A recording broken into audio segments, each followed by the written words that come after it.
Acara Anies makin sepi, beredar kabar door prize settingan. Ditulis oleh Manuel dari laman siwar.com.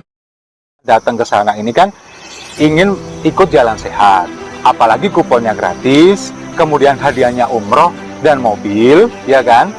Nah mereka yang mereka harapkan itu, mereka nggak berharap sama sekali bertemu dengan makhluk tukang tipu. Tuliskan tolak Anies Baswedan terpampang di Jalan Simpang 4 Kecamatan Limboto, Kabupaten Gorontalo.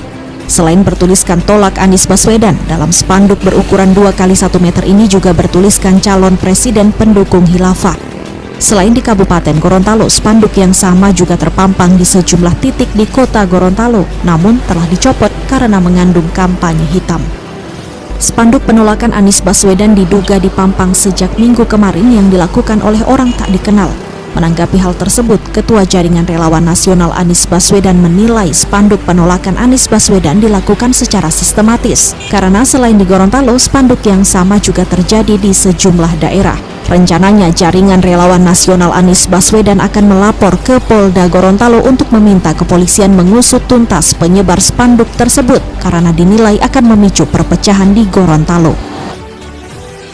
Akan melaporkan ke pihak berwajib, dalam hal ini Polda dan Binda era, dan kalau khususnya saya secara pribadi atau mewakili teman-teman jaringan relawan nasional Provinsi Gorontalo, ya apa yang kita lakukan tentunya kita tidak akan membalas misalnya untuk memasang baliho-baliho terkait dengan dukungan-dukungan Mas Anies, tapi kita akan tetap melakukan program-program yang sifatnya kampanye dan stop menggunakan tempat ibadah sebagai sarana kampanye.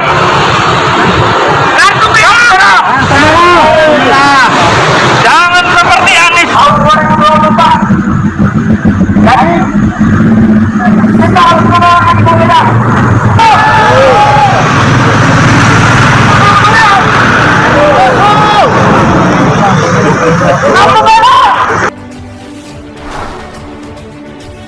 Mari kita simak kenapa Anies Baswedan ditolak di berbagai daerah.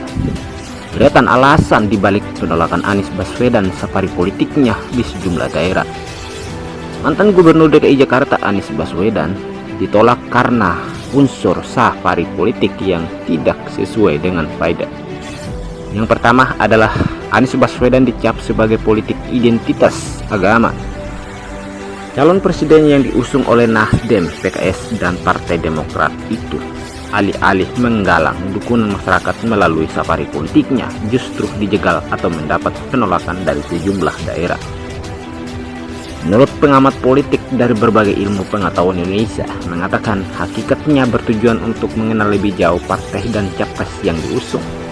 Lantas, mengapa safari politik Anies Baswedan ditolak di berbagai daerah? Beberapa waktu yang lalu penolakan safari politik Anies Baswedan terjadi di Aceh dan Riau. Anies dijadwalkan berkunjung ke Serambi Mekah pada 2 Desember 2022 di Pekanbaru. Seperti diungkapkan Wakil Ketua Umum Partai Nasdem, mengatakan yakni karena izin penggunaan tempat kedua kota itu dicabut secara tiba-tiba oleh pemerintah daerah setempat. Sebelumnya mereka menegaskan politik Anies Baswedan ke Aceh bakal tetap dijalankan meski izin tempat dicabut sepihak oleh pemerintah setempat. Beberapa waktu yang lalu juga terjadi spanduk penolakan Anies Baswedan terjadi di Jogja. Jumlah panduk yang berisi penolakan kedatangan Anies Baswedan bertebaran di jalan-jalan dan Kecamatan Mati Sleman, Yogyakarta. Momen itu terjadi ketika Anies Baswedan menghadiri deklarasi Forum Ka'bah Membangun pada Rabu 16 November 2022. Dan salah satu spanduk yang bergambar karikatur Anies di bingkai lingkaran merah seperti tanda dilarang serta tulisan orang munafik membawa agama dan politik. Dan juga Anies Baswedan ditolak di Ciamis. Spanduk yang berisi penolakan kedatangan Anies Baswedan bertebaran di Ciamis. Diketahui isi spanduk penolakan Anies Baswedan mengatasnamakan Forum Santri Kabupaten Ciamis menggugat. Spanduk itu bertuliskan menolak Anies Baswedan. Anies bapak politik identitas yang menjual agama dan ayat. Karena dinilai akan memicu perpecahan di Gorontalo. Dan melaporkan ke pihak berwajib, dalam hal ini Polda dan bin daerah. Dan kalau khususnya saya secara pribadi atau mewakili teman-teman jaringan relawan nasional Provinsi Gorontalo, ya apa yang kita lakukan tentunya kita tidak akan membalas misalnya untuk memasang baliho-baliho terkait dengan dukungan-dukungan Mas Anies, tapi kita akan tetap melakukan program-program yang sifatnya kampanye dan stop menggunakan tempat ibadah sebagai sarana kampanye.